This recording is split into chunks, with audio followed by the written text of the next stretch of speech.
নৌপথে বাড়তি ভাড়া নিয়ে কোনো অভিযোগ নেই, এরকমটাই উল্লেখ করেছেন নৌপরিবহন প্রতিমন্ত্রী রাজীব আহসান। বলেছেন, দক্ষিণাঞ্চলের স্বস্তির ঈদ যাত্রায় লঞ্চের নির্ধারিত ভাড়া থেকেও 10% ভাড়া কমিয়েছে সরকার।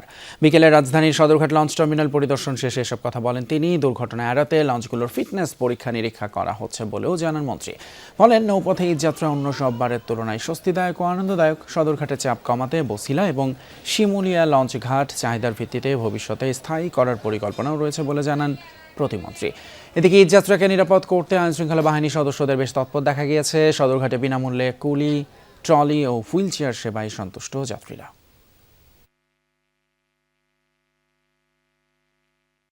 ঈদের আগ মুহূর্ত পর্যন্ত, ঈদ পর্যন্ত প্রতিদিন আমরা আসবো এবং ঈদের পরবর্তীতে যখন ফিরতি মানুষ প্যাসেঞ্জারগুলো আসবে তখনও আমরা প্রতিদিন থাকার চেষ্টা করব।